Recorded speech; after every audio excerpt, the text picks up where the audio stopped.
por esta entrevista a este esfuerzo de periodismo digital que encabeza Epigmenio Ibarra, que se llama Revolución 3.0. Gracias a ustedes y saludos a todas y a todos. Bueno, en primer lugar estamos también en la sede de la Red Global de Ciudades Más Seguras, Hábitat, de la Organización de Naciones Unidas, de la ONU, que tú presides. Sí, eso se derivó, brevemente te explicó y Sí. comentó, se derivó de una reunión que tuvimos en Nápoles, como 10,000 representantes de ciudades. En el año 2012, en resumen, se integra una red. ¿Cuál es la misión de la red?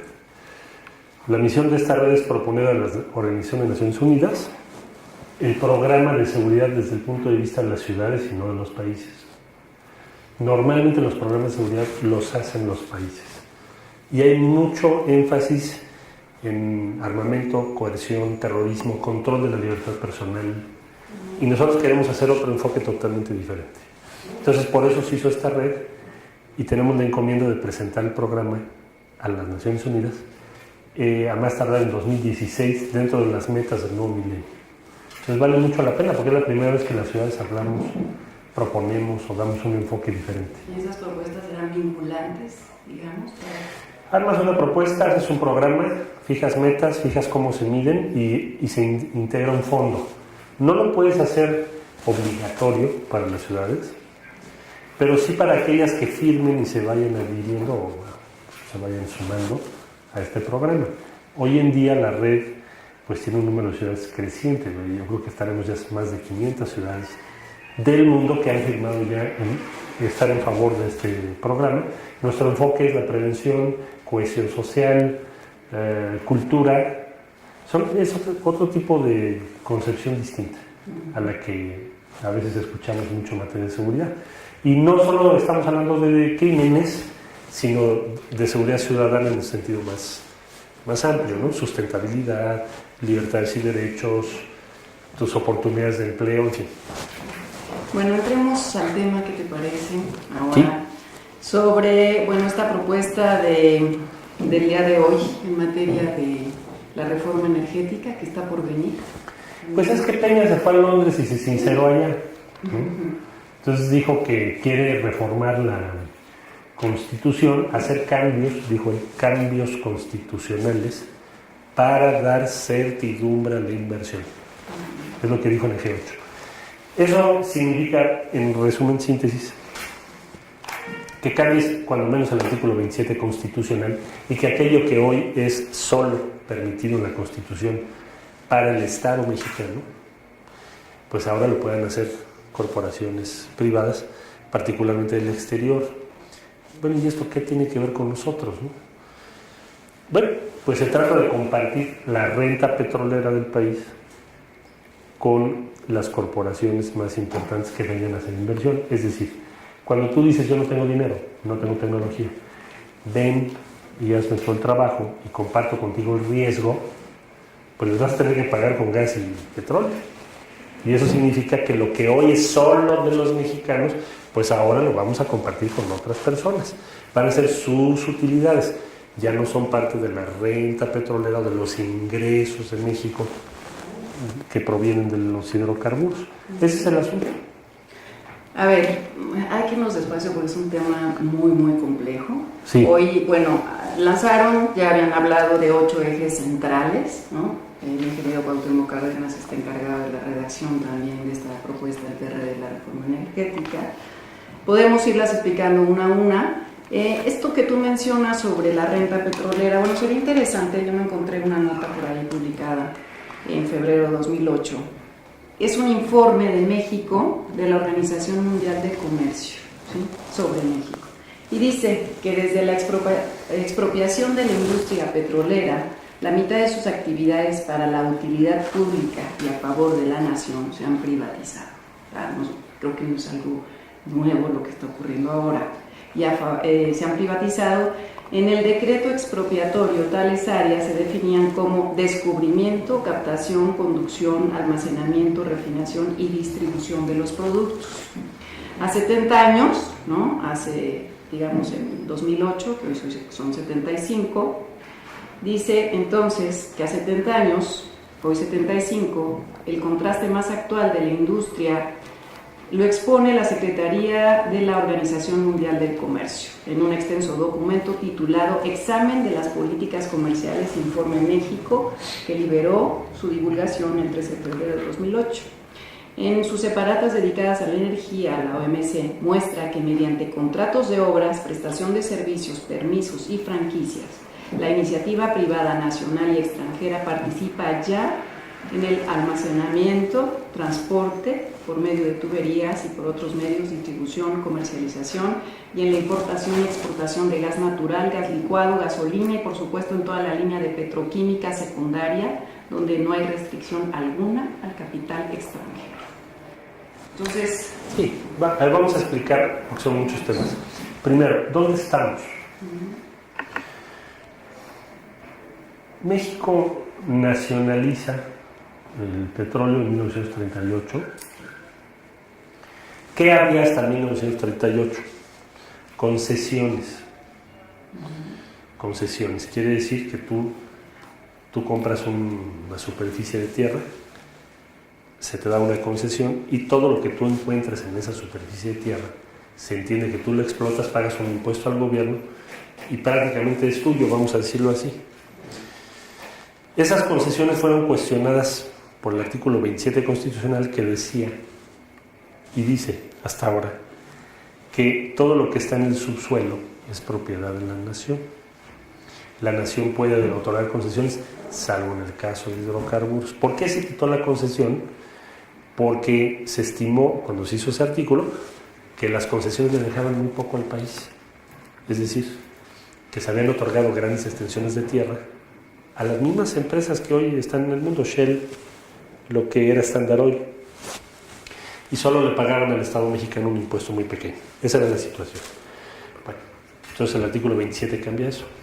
En 1938 se hace la nacionalización, se prohíben las concesiones para siempre.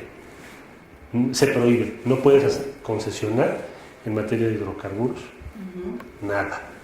Bueno. Pero después hay otra prohibición que viene en el año 58, 1960, que es una prohibición respecto a contratos de riesgo. ¿Qué son contratos de riesgo? Tú exploras y de lo que tú encuentres, pues vamos a decir, nos vamos mitad. Tú explotas la mitad y la mitad es para el gobierno de México. ¿Por qué se prohibieron en 1960? Ya voy a terminar. ¿Por qué se prohibieron?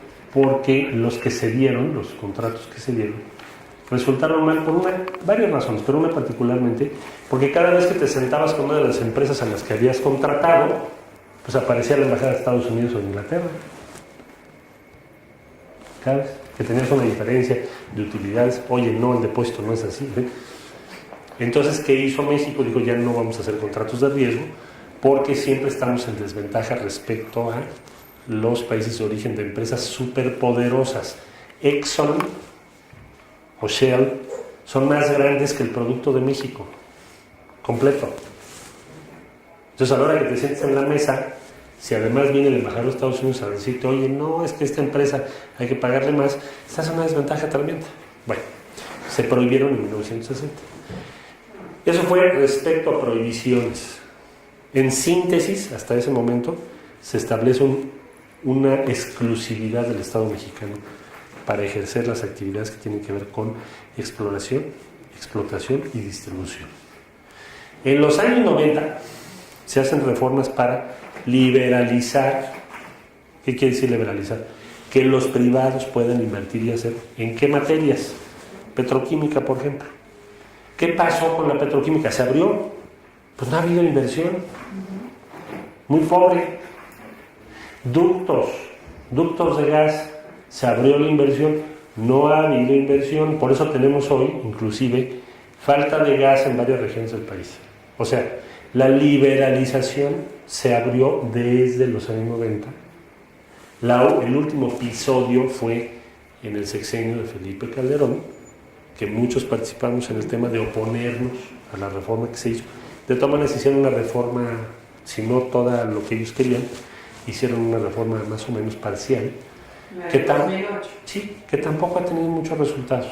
Bueno, concluyo. Es donde estás ahorita. El presidente de la República va a Londres a la reunión del G8 la semana pasada y dice en una entrevista al Financial Times, ahora explico por qué lo dice, vamos a hacer cambios constitucionales para dar certidumbre a la inversión, es decir, la tesis que hemos oído 20 veces o más, si no se modifica la Constitución para darle certidumbre, ¿qué quiere decir certidumbre? Quitar la prohibición que acabo de explicar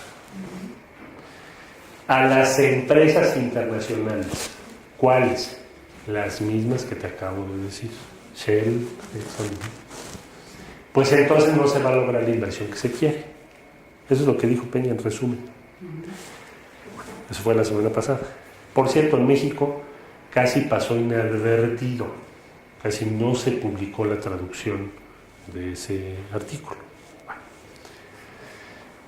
Frente a eso, yo lo que hice fue mandar una carta al presidente de la República. Le digo, oye, hay que debatir, presidente, tienes que debatir esto en México, porque aquí nadie estamos enterados. Luego hay una reunión del PRD. ¿Por qué? Porque tenemos que tener una posición unificada. Conclusión de la reunión del PRD. Presidente, estamos en contra de que modifiques el 27 por todo lo que acabo de explicar y otras razones también. Pero nos urge, te emplazamos a que presentes tu iniciativa en México, porque ahora resulta que los ingleses, los del G8, saben más que cualquier mexicano, salvedad hecha del círculo más cercano al presidente. Presenta tu iniciativa en México y hagamos un debate nacional. Concluyo.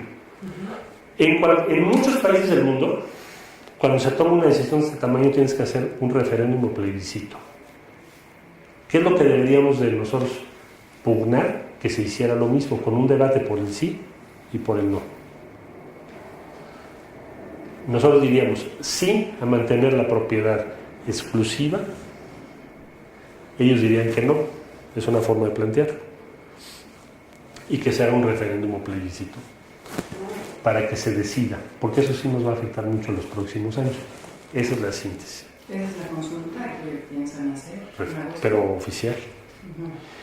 Consulta es otra cosa. Consulta puede ser una encuesta, pues. No, nosotros queremos que sea oficial, que sea obligatorio.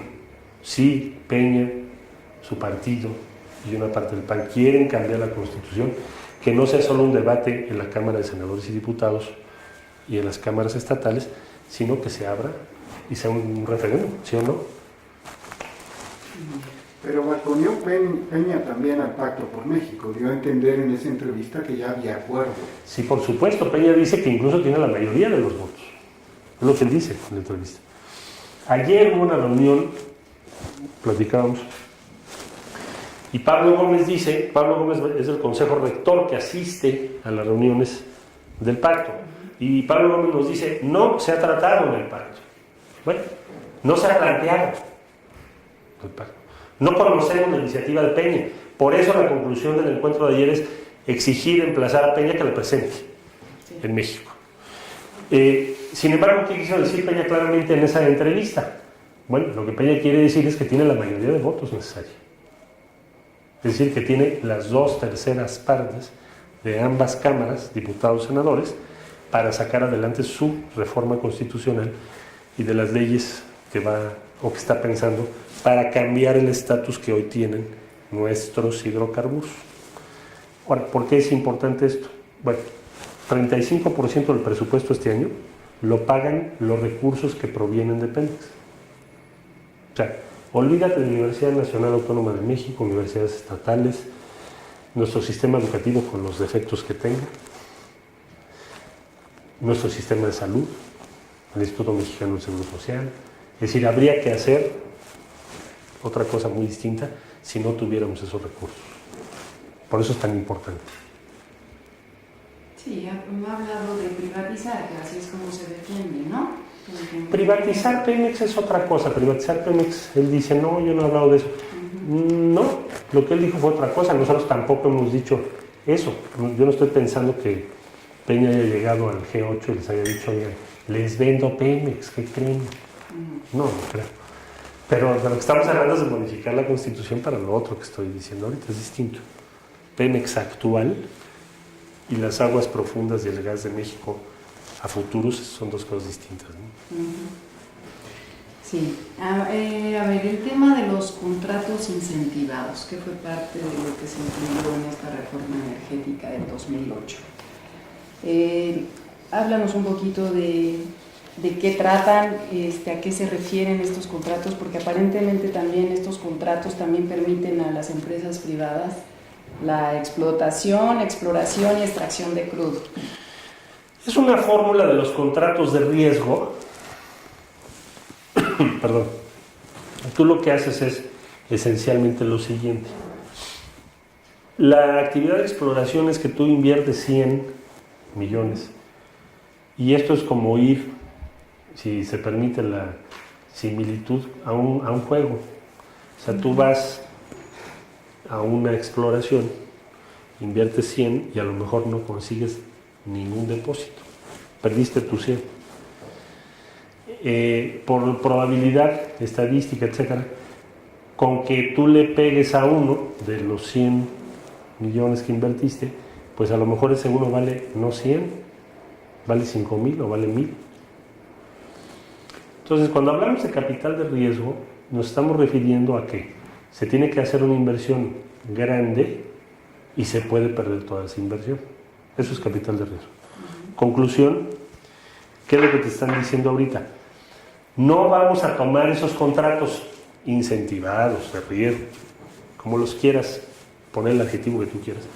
Dicen las empresas, si no me das garantías plenas de que no es una actividad exclusiva del Estado. ¿Sí?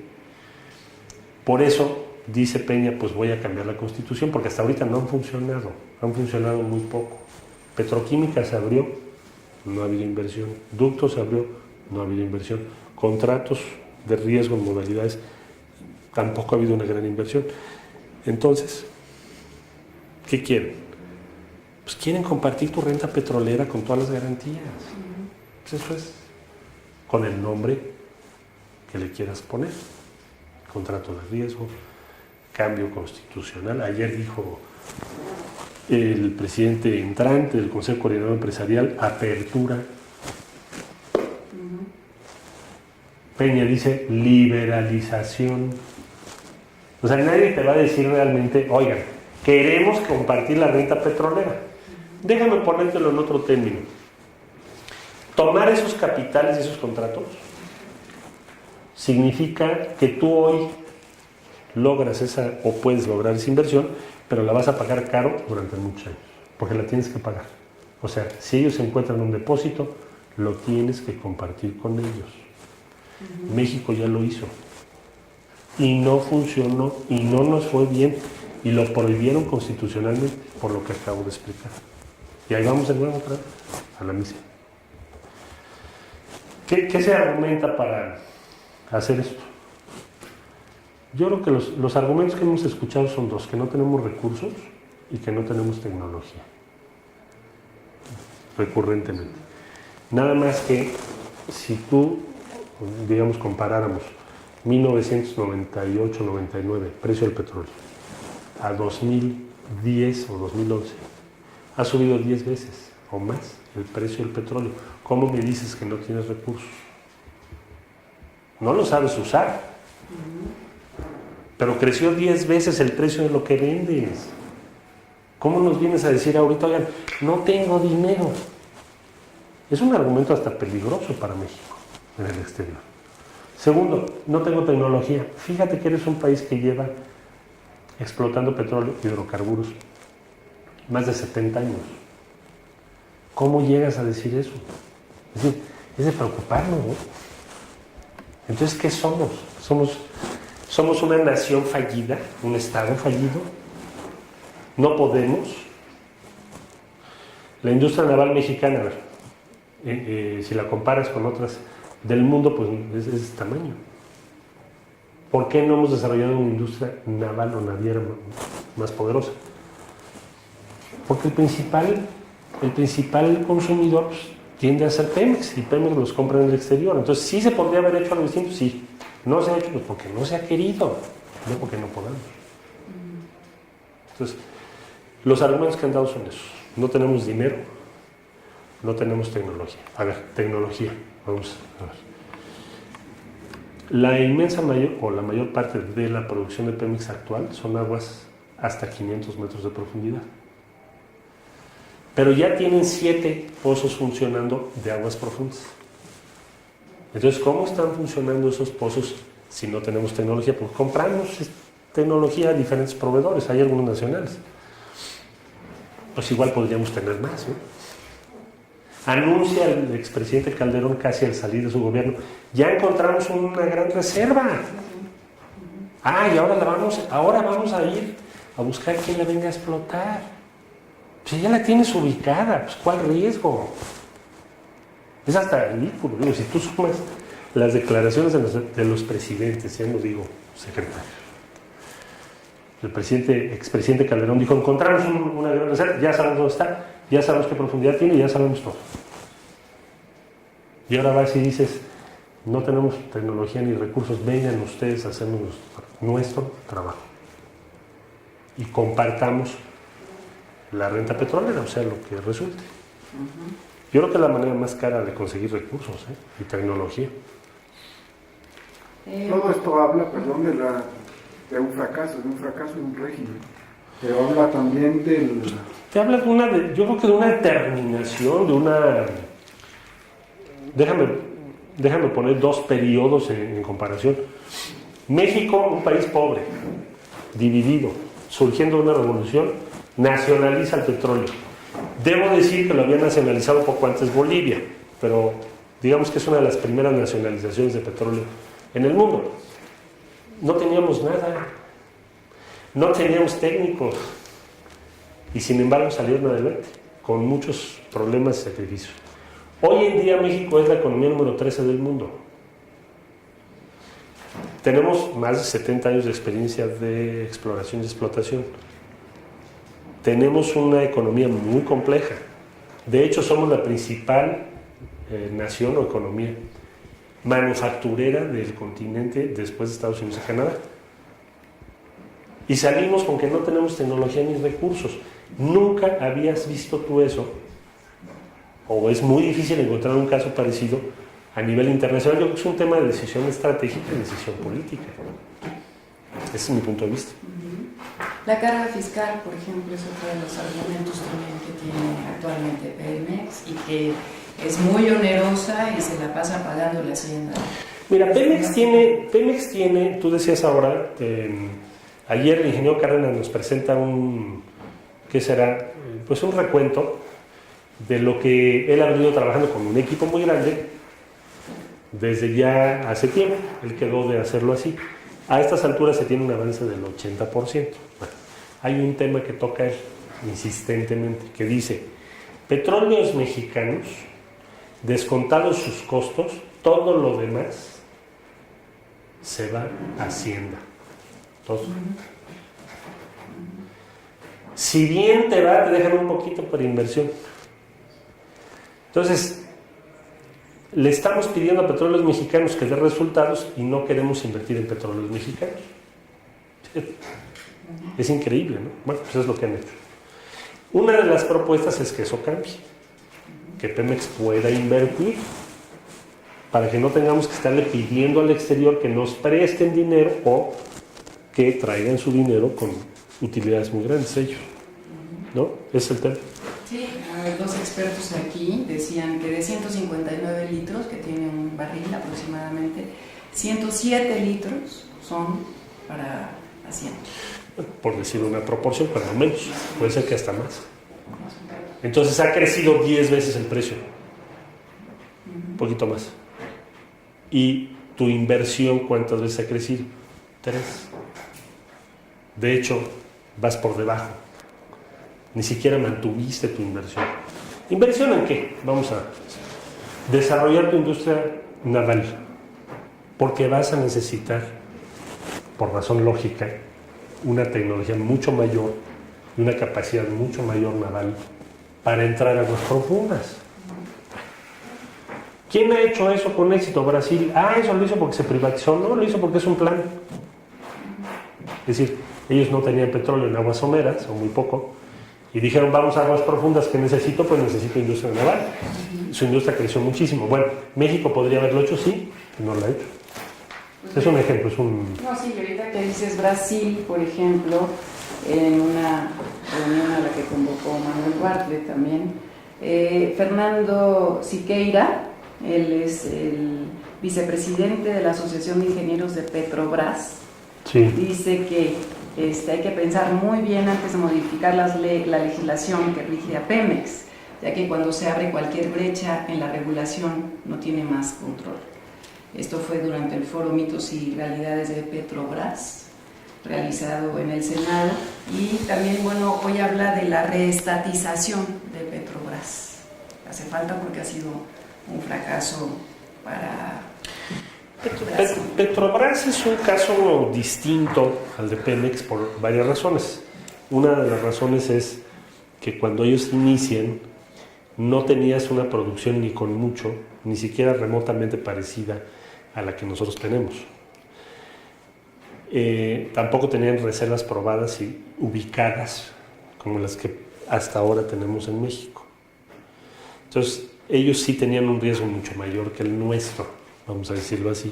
Entonces dijeron, bueno, pues vamos a conseguir recursos privados. En el caso nuestro no se entiende que busquemos a estas alturas buscar recursos que ya expliqué de origen internacional que van a ser muy caros. Ahora, la otra cosa que está haciendo Brasil es comprar cada vez más acciones. El Estado tiene 48% de Petrobras, accionario. Y pues tarde que temprano su objetivo va a ser por aumentar la proporción o el peso del Estado, una vez que ya tienen reservas probadas, fíjate. Antes que cuando no las tenían no importa, pero ahora sí ya importa, porque estás hablando de un inmenso tesoro nacional. Entonces ellos quieren reducir la parte que se van a llevar accionistas del exterior. ¿Cuál es la estructura accionaria de Petrobras? 48, 33 es inversión extranjera y el resto es inversión brasileira. Entonces, más o menos esa es la proporción. Bueno, estábamos hablando entonces también de la... Yo quería como nada más detenerme un poquito más sobre estos contratos incentivados, cómo están, porque bueno, en este modelo que se realizó en 2008, ¿no? Bueno, ese fue parte de la reforma energética de 2008, pero se hizo el 24 de noviembre de 2010 un nuevo modelo, ¿sí?, que hizo el Consejo de Administración de Pemex.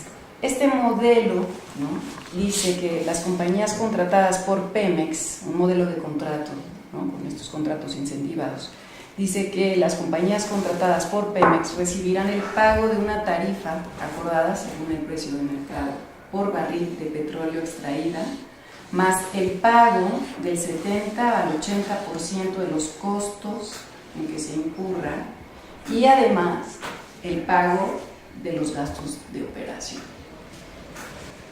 Sí, pero tú les pagas. Eso fue una gran discusión. Sí. Primero se logró evitar que cambiaran la Constitución, que Calderón lo que quería es lo que quiere Peña. Es decir, estas iniciativas en torno al 27 constitucional tienen una gran continuidad entre el PRI y el PAN. Sí. Cedillo, bueno, era su máximo cambiar el 27 constitucional. Tenía dos grandes temas, Cedillo: cuotas a la UNAM y 27 constitucional. No pudo ninguna de las dos, por fortuna. Pero desde entonces venimos oyendo ese tema del artículo 27. Después, acuérdate, Fox también. Nunca lo explicó bien, porque pues ya sabes, así es, se le dificulta, ¿no? Bueno, pero esa era su idea. Luego viene Calderón y otra vuelta, y ahora viene Peña y va de nuez. Bueno. Estos contratos tienen diversas modalidades, pero tú los pagas. Es una forma de compartir el riesgo. Están llegando al extremo, casi al extremo que la ley permite, ¿sí? Pero no les han funcionado, porque no es lo que quieren esas compañías. Si eso funcionase, ya tendrías hoy, pues ¿para qué planteas entonces una reforma, verdad, constitucional? No les han funcionado. Porque lo que quieren ellos es otra cosa, lo que explicaba yo hace un momento. Compartir directamente tu renta petrolera. No es que tú me pagues un servicio o una inversión, sino que yo pueda compartir lo que yo encuentre. Y nada más te hago una pregunta, vamos a imaginar. Tú invitas a Exxon y le dices, órale, vamos a investigar, explorar. Una vez que tengas su depósito ubicado, ¿cómo vas a poder medir lo que vale? Dirás, bueno, pues con lo que extraigan, ¿no? Ah, entonces cobramos en función a ¿qué? ¿A la producción? No. Porque ellos te van a decir, no. Yo para poder invertir necesito garantías de que voy a ganar muchísimo dinero, si no, no invierto en riesgo. Y yo creo que eso va a ser, o sería, en su caso, una fuente de conflicto permanente. Por eso quieren tener la certidumbre jurídica plena. Quizás esto que estoy tratando de explicar no sea tan sencillo de exponer, pero es por esa razón que este tipo de contratos que tú me estás mencionando, pero también otros, no han funcionado. Los esfuerzos por invitar a la iniciativa privada directamente llevan mucho tiempo ya. De hecho, vamos a 20 años, con poco éxito. Lo que exigen es cambiar el tema de que la renta petrolera sea exclusiva, pues para lo que hablamos hace rato, que es que Pemex lo entregue a 100. Ellos quieren tener certidumbre jurídica, garantías, para participar en esa renta petrolera. Ese es, creo yo, el gran tema para quienes nos están siguiendo, para simplificar. Sí, y este tema de la renta petrolera también está prohibido por la Constitución, ¿no? ¿Compartirlo? Sí, claro. Sí, de eso se trata. El artículo 27 lo que hace decir eso no se comparte. La renta petrolera es de México. Voy a tratar de explicarlo, a lo mejor es demasiado simple, pero es... Compáralo con la minería mexicana. Si alguna actividad va de la mano, la minería, de la mano o es similar a la extracción o explotación de hidrocarburos. Entonces, la minería es una actividad que está en manos de empresas particulares. Tienes muchas empresas canadienses y tienes algunas empresas mexicanas. ¿Cuál es el común denominador que encuentras? Si dijéramos la renta minera de México, que significa el valor total de todos los minerales extraídos, si tú supones que valen 100, todos los minerales que valen, quítale el costo de sacarlo, vamos a suponer que te queden 80. ¿Cuánto de esos 80 son para el erario público y cuánto es para las utilidades de los inversionistas o empresas? De esos 80. Entonces te vas a dar cuenta que ellos pagan un impuesto pequeño y el resto es una ganancia privada. ¿Cuál es la diferencia con hidrocarburos? Pues que es exactamente lo opuesto. Es decir, en hidrocarburos, Pemex saca 100, pon tú, le cuesta 30, todo le cuesta 20, lo mismo. Pues, y los 80 son para Hacienda, no para los particulares. Entonces, pues sí importa mucho si lo vamos a compartir o no. ¿Existe un modelo privado en México? Sí, en la minería. Vete a ver tú, en donde están las actividades mineras de México, cuánto invierten en las comunidades, cuáles son las condiciones de vida de los mineros, cuánto se ha beneficiado México del incremento de precios de minerales. Y te vas a dar cuenta que muy poco. Yo le decía en un artículo a Peña, decir, pues léete la iniciativa de tu partido sobre la ley minera. La acaba de hacer tu partido, la mandó al Senado. ¿Qué dice la ley, la iniciativa de ley? Subámosle la contribución fiscal obligatoria que debe tener la minería, porque es muy baja. Y ahora quieres tú que cambiemos el 27 para que los hidrocarburos sea igual. O sea, parte de la renta petrolera de México, lo que vas a hacer es privatizarla. Eso sí, si Exxon viene a México a invertir 1.000 millones, pues se va a llevar 2.000 o 3.000 o 5.000. Pensar otra cosa es infantil, es absurdo. Ahora sí que es que nos den la cara nuestros dirigentes nacionales al decir, pues que no, que eso es muy bueno. No, como la banca, que se llevan también todo y no le queda nada. La banca, qué bueno que lo mencionas, pienso igual que tú.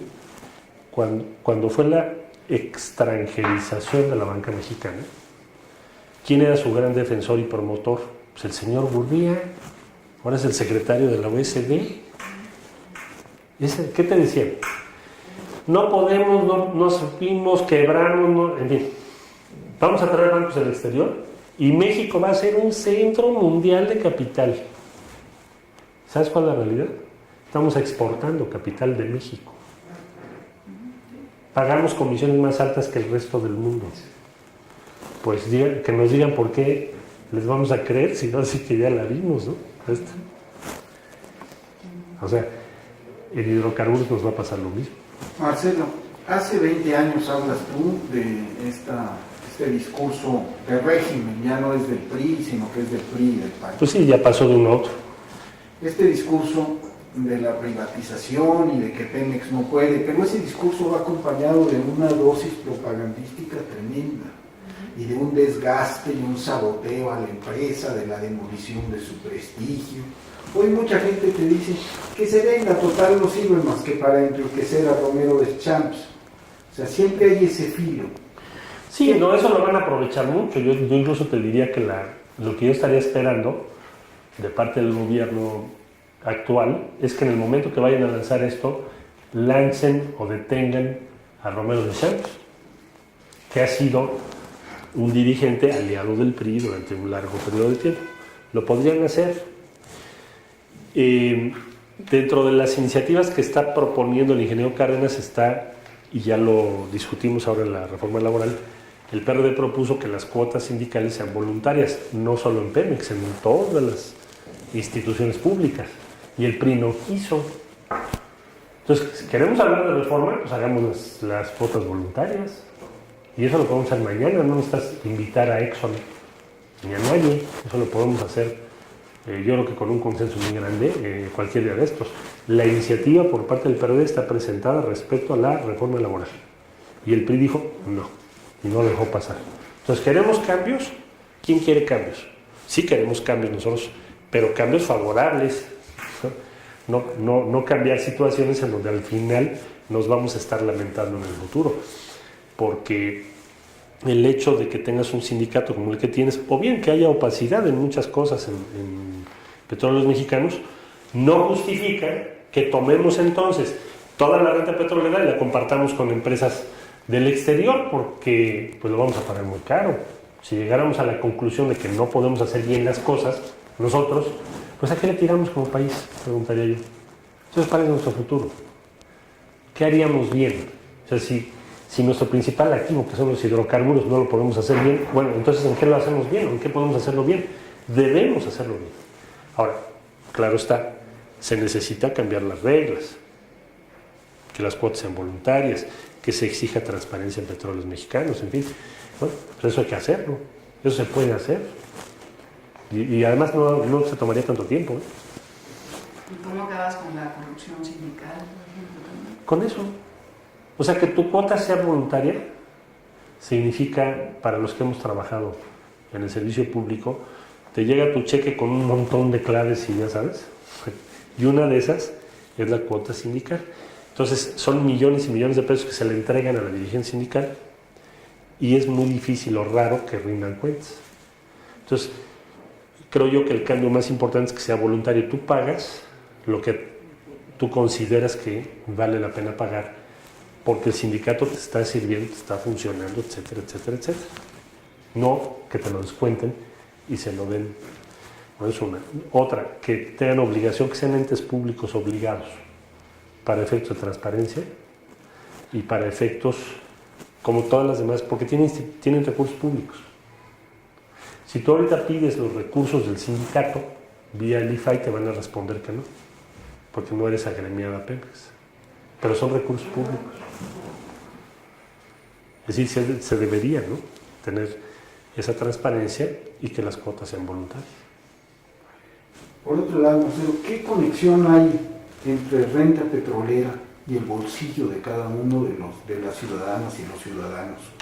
¿Y qué conexión, qué pasaría si con la apertura, la privatización, el cambio del 27, qué efectos tendría en la economía familiar? Hoy vivimos los gasolinazos pues cada 15 días, pese a que el precio del petróleo va subiendo. ¿De qué nos habla esto? Mira, si se comparte la renta petrolera cada año, vas a tener menos recursos aportados y por lo tanto invertidos por el gobierno federal, estatal y municipal. Hoy en día el 35% de todos los servicios públicos que tienes tú, mencionaba yo hace un momento algunos, escuelas públicas, Instituto Mexicano del Seguro Social, el famoso Seguro Popular, que está pagando muchísimos de los medicamentos y servicios médicos del país, lo que tiene que ver con inversión en infraestructura. Hay muchísima gente que trabaja en torno a todas estas actividades que entenderá muy bien de qué se trata. Bueno, pues cada año vas a tener que compartir una parte de esos recursos que ahora ya no van a ir a esas instituciones, o a la Universidad Nacional o las universidades estatales, sino que ahora les vas a tener que pagar o compartir pues con una empresa del extranjero, lo que ya hablamos ahorita. Entonces, tiene un costo gradualmente creciente para ti como ciudadano. El costo mayor sería para nuestros hijos, creo yo, la generación enseguida de nosotros, que dejaría de recibir recursos para mandarlos al exterior. ¿En qué se usan esos recursos? Bueno, pues en todo lo que te acabo de decir. La famosa cruzada que quiere hacer el gobierno, por ejemplo, ahora, que antes se llamó oportunidades, antes se llamó solidaridad.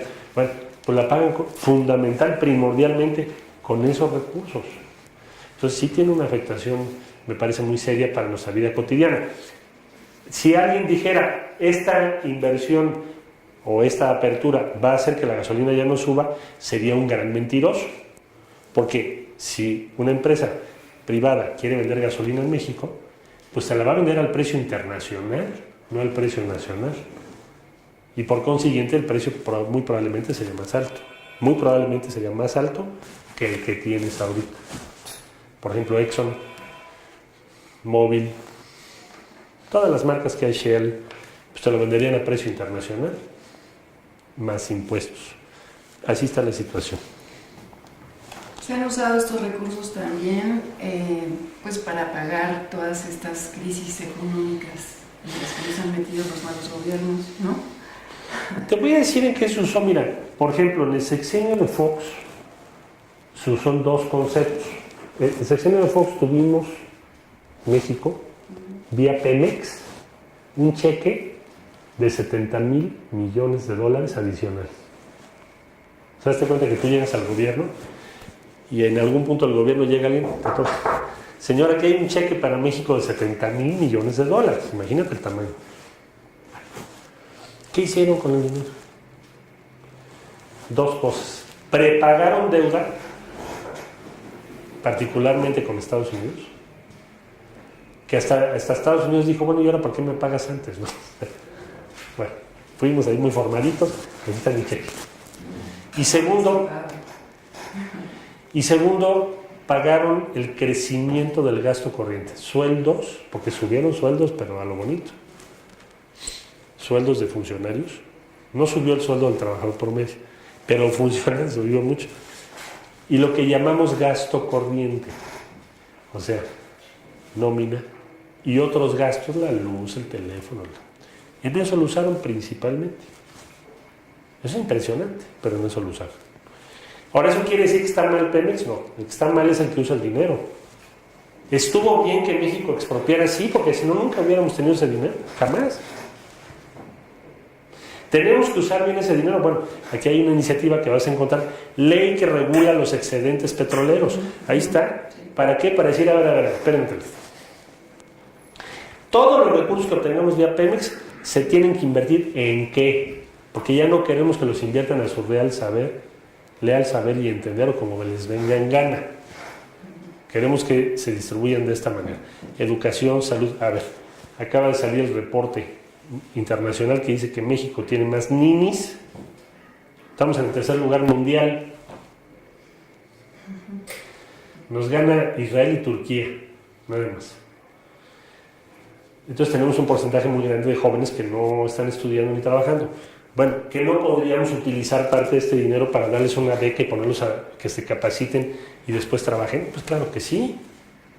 Bueno, entonces pongámoslo en la ley. Es decir, parte de lo que ayer se comentó. ¿En qué se usa ese dinero? Pero lo que está mal no es Pemex. Ah, es que el líder del sindicato. Bueno, transparencia, aplicación de la ley. Opacidad de la compañía, pues hagámosla transparente. Y no que nos digan, no, pues mejor que venga Exxon. Bueno, pues entonces ¿a qué le tiramos como país? ¿Verdad? Bueno, y no se ha hecho, por supuesto, inversión en exploración, en explotación. Muy poco. Sí se ha hecho, pero poco. No han dejado que Pemex invierta en eso. Se ha desmantelado nuestra capacidad tecnológica. Porque la tecnología te toma tiempo desarrollarla. ¿Para qué se creó el Instituto Politécnico Nacional? En parte, pues para eso. Hoy tenemos cada vez menos ingenieros en ese campo. ¿Por qué? Porque no hay inversión en tecnología. Bueno, pues inventamos, si se puede. Yo creo que es un tema también me decían, es que eres un nacionalista trasnochado. Dije, bueno, pues si es trasnochado creer, pensar o decidir que México debe salir adelante con su esfuerzo y tener autonomía en el futuro, pues yo no sé por qué se diga que eso sea trasnochado. Lo que me parece trasnochado más bien es lo otro. Decir que no podemos. No pudo Cedillo, no pudo Fox, no pudo Calderón. No tenía ninguno de ellos este órgano metaconstitucional que es el Pacto por México, y del que ya presumió Peña Nieto. Más allá de lo que digan los que están sentados en la mesa del Pacto por México, este señor fue a Londres y dijo: tengo el apoyo de los partidos del Pacto por México. Se apresuraron a defender todo este asunto precisamente los voceros del PRD y la dirigencia del PRD.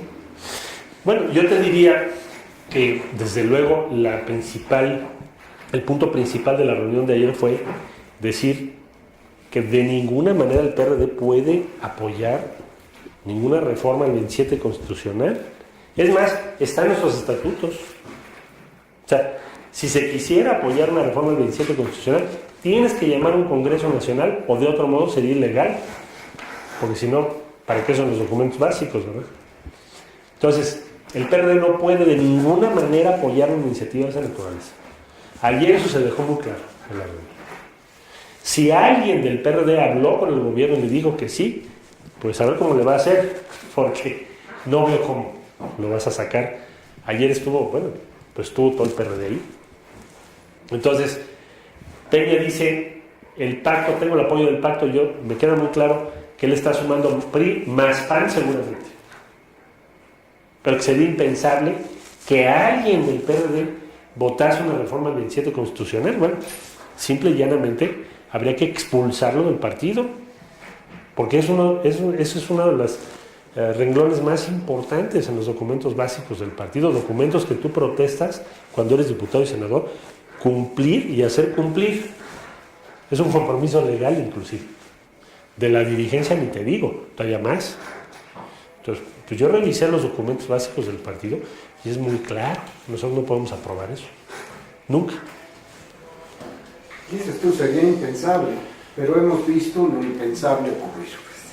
Sí. Hemos visto la demanda contra Peña Nieto y hemos visto que ahora se sientan en la misma mesa, firman el Pacto por México y tienen la ilusión óptica, digo yo, de que están cogobernando.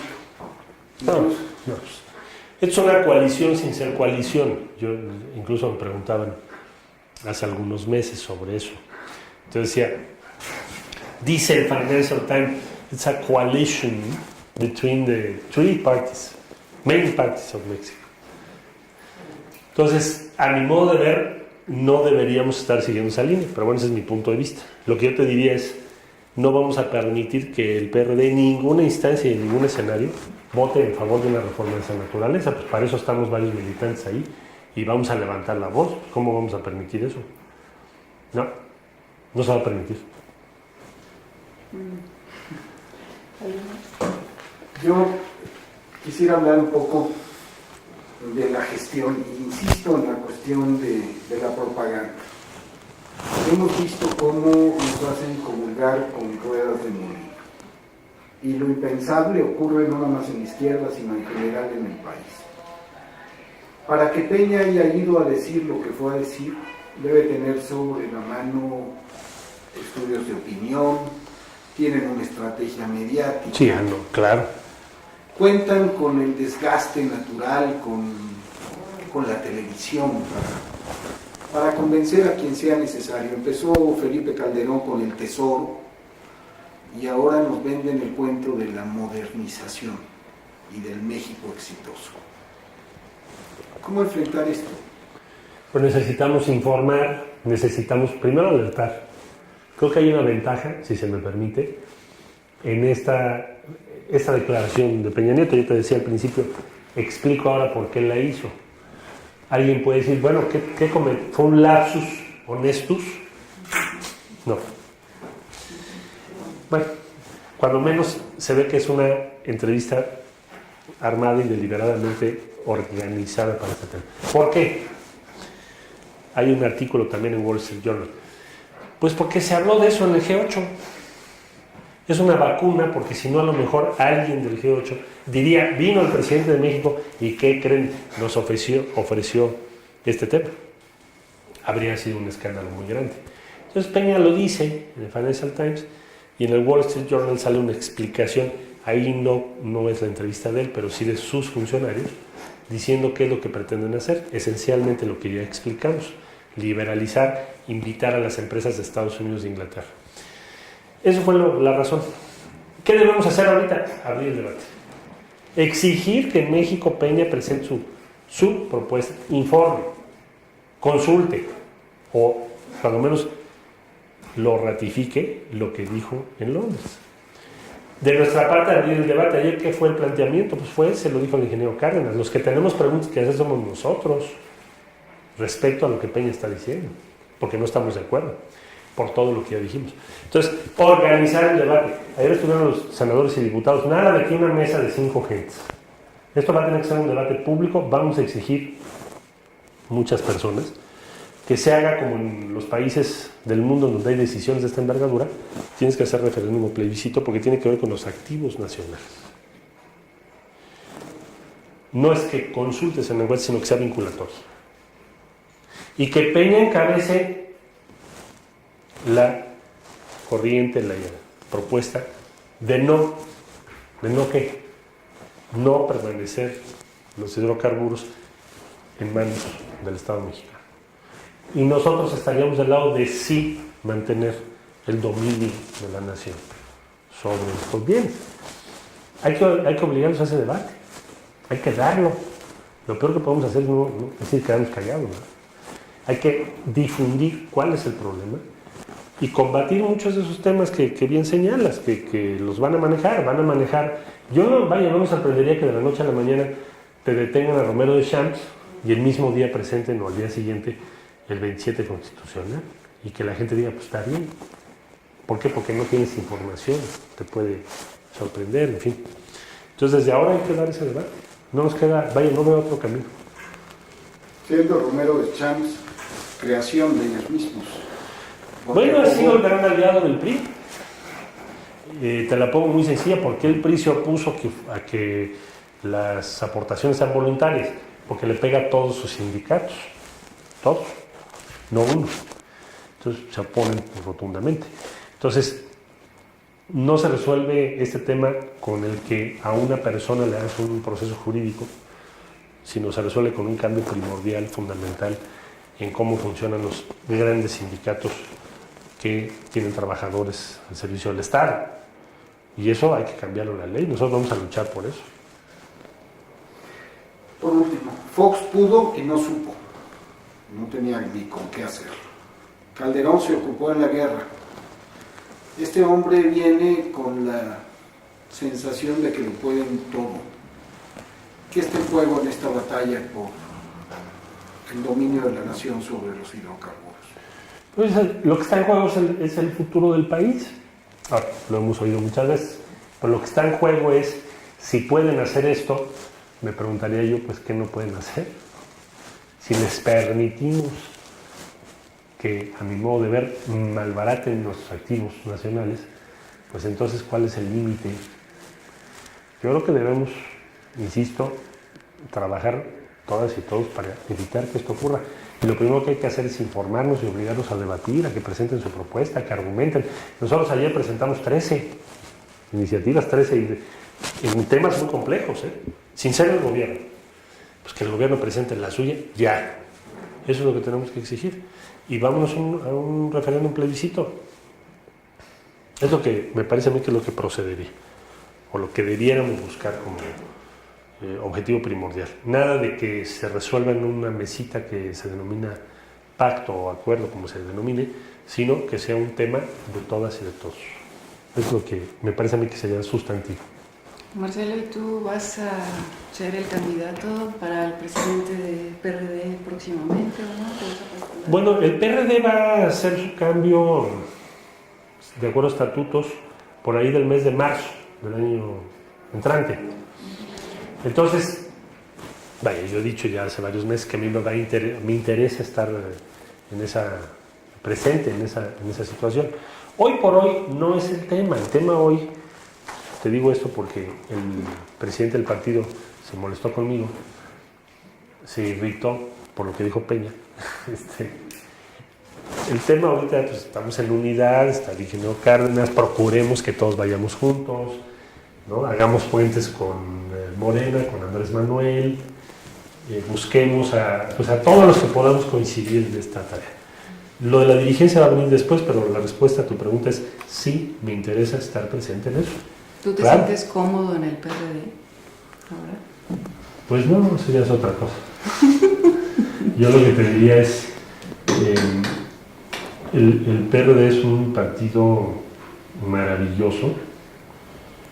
En el Distrito Federal, a mí me ha tocado ver, desde hace muchos años, cómo se organizan, cómo han trabajado, etc. Me estoy refiriendo al militante simpatizante más modesto o modesta, pues impresionante, ¿no?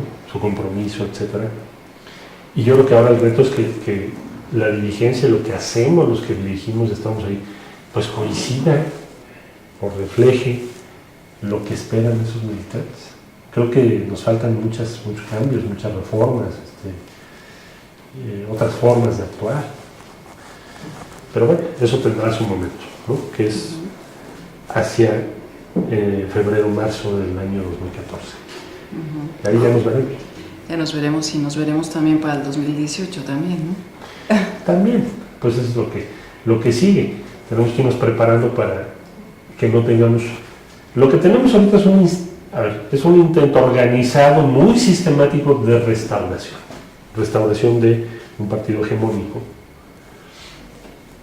que domina muchísimos de los territorios del país y de las esferas de lo público del país también. Entonces tenemos que hacer un largo camino, a veces muy difícil, para poder ser el contrapeso de ese poder tan grande y en su momento para competir con ese poder. Eso es lo que debemos de hacer, pensar así. Y si no pensáramos así, pues entonces ¿a qué le tiramos? ¿No? Ser un partido ahí testimonial o intrascendente para la gente. Hay que pensar así, que hay que disputar el rumbo que el país debe seguir. ¿Y estas próximas elecciones estatales, cómo ves ahí el PRD? ¿Cómo va a quedar? Bueno, hay algunas ciudades en donde el PRD ha tenido una presencia muy relevante, ¿no? Cancún, Playa del Carmen, Cozumel, por decir de Quintana Roo, Oaxaca sin duda, Tlaxcala, muy relevante. Hay otros estados donde no ha sido así, más hacia el norte del país. Entonces, lo que vamos a ver ahora en la elección es si toda esta línea que se ha seguido, que se mencionó ahorita, el pacto, etcétera, etcétera, funciona, es decir, si los electores lo ven bien o no. Desde mi punto de vista, lo que ha venido ocurriendo hasta ahorita, el que va a favorecer primordialmente es al PRI, no al PRD. Es más, si yo te pregunto ahorita, ¿qué iniciativa presentó el PRD en el pacto que tú digas, qué padre, ese es el PRD? Pues no sabemos. Entonces, pues ya está cerca la elección, vamos a ver cómo resulta, pero mi opinión es, ya que me preguntas mi opinión, es que no nos va a ir como muchos nos anuncian, de que nos va a ir muy bien, no creo. Oye, que nos va a ir muy mal, tampoco, porque hay candidatas y candidatos muy buenos, hay ciudades donde hay un peso importante del PRD. Vamos a ver, el 8 de julio hacemos el corte, ¿no? Una pregunta más. Está llamando Andrés Manuel a movilizaciones en defensa del petróleo. ¿Te sumarías tú? ¿Debería sumarse el PRD? ¿Deberían actuar coordinadamente? Yo creo que habría que buscar una mesa que me parecería que sería lo más inteligente, en donde haya comunicación. Cada quien tiene su idea estratégica y a lo mejor no va a ser posible que unifiques a todos. A veces es muy complejo.